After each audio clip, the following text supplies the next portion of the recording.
I'm Roy Jordan from, this community is Half Acre in South Marengo County.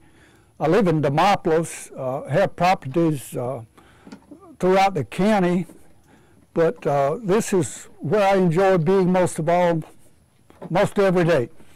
This is the thing that's exciting to me, is to be here at one of my camp houses and look out and see wildlife. I've grown up loving wildlife through the years. We have hunted wildlife and enjoyed the viewing of such. But a few years ago, I realized, 30 years ago, I realized that we were not making significant progress with the size deer that we wanted. We were hunting primarily in the river bottom swamps where the deer were much larger, and our deer were known as hill deer. And we were killing deer with very small racks. Nothing to be proud of, certainly nothing to write home about. So my late father and I started planting green fields in the winter, hoping to solve the nutrition part of the equation to grow large deer, and we did make a little progress, but not significant progress. So then we started trying to educate our family about letting the little deer walk, educating them about aging deer in the wild, and we still didn't see any significant improvement.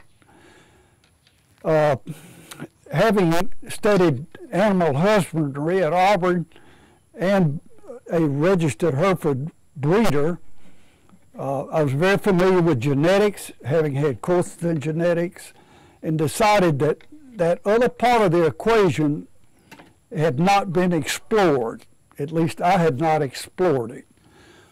So I started looking around for a source of some better antlered deer, and was very successful in finding some in North Alabama and some in Central Alabama, and did acquire a very nice buck as a breeder buck, and used him for a couple of years, and then got yet a larger animal, and was very successful in raising some little ones in my 5-acre pens. And I did acquire from a registered breeder from the Breeders Association here in North Alabama, a breeder buck, and we started, all of a sudden, we started noting that our deer showed very significant improvement. The timetable here, the fences were put in, and I obtained my first license to maintain deer in the fence 17 years ago. So as I started to release deer that were bred in the pens, we started seeing an improvement out in the wild. My intention all along was to do just that. And it proved to me, without a shadow of a doubt, that genetics had played a very significant part in the improvement process of the deer herd.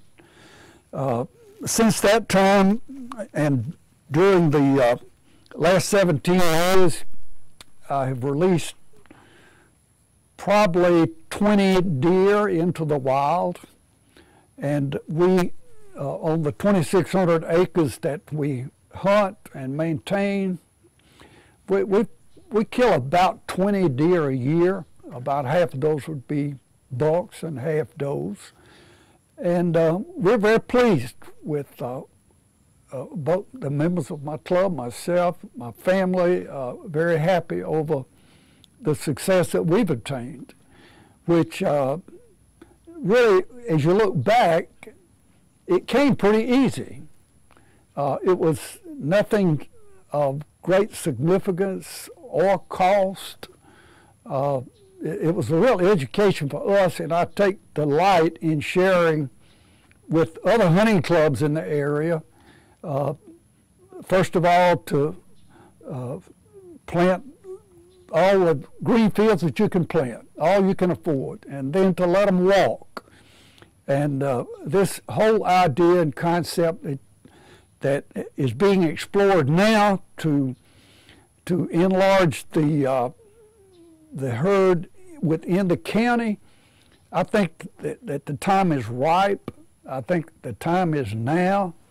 As I see and understand it, there's no reason not to pursue this on a larger level. Not just a little small landowner like me, but me and all of my neighbors within the county. I have yet to see a downsize. I have yet to see a reason not to do it. My only fear would be that not enough people jump on board. It's a wonderful opportunity for us, and myself, my club, we want to take it to the next level. Yes, this makes for a pretty nice hunt, but it's also possible to be better than this. In my years in industry, I was sort of known as an old fogey in that I was against change. And new young engineers would come in and we would be in meetings and talking about change, and they wanted their signature on some change. And I'd throw my hands up and say, I'm against change. Now, let's sit down and organize this change, and I'll be for it. So you might say I'm not an old fogey when it comes to changing up the routine of raising deer. I believe that it's possible. We've been blessed in this part of the country with some great land. As I said earlier, our place is sandy land, not the black belt soil of the northern part of our county. But that's not going to slow me down. I'm going to do everything that I know to do, and any funds that I have access to, I put it back on the place, sometimes in these boys. Having been an animal breeder, having bred cattle, and I had championship cattle, having bred hogs, having bred sheep, having bred horses, I truly value genetics. I have made a study of genetics. I feel like that sometimes it doesn't get its fair share of publicity or credit for these kind of guys. The genetics, in my opinion, are quite significant. They work well together with age and habitat.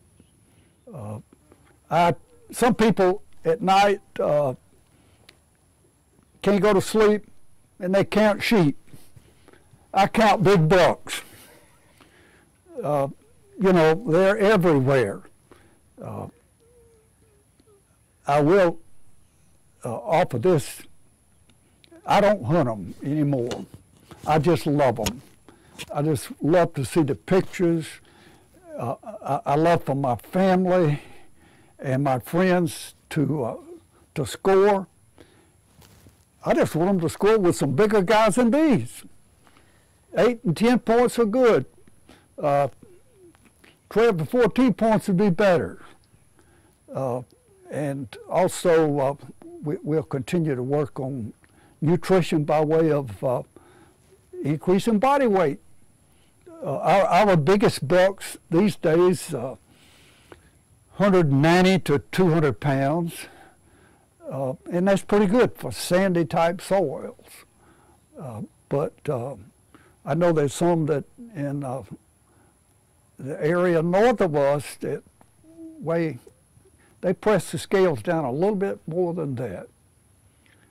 So I welcome the opportunity to state my position, and my position is very strong because I have 17 years experience to back it up, which it's doubtful that anybody else around the state has that kind of experience with raising deer, releasing them into the wilds, and enjoying the benefits thereof.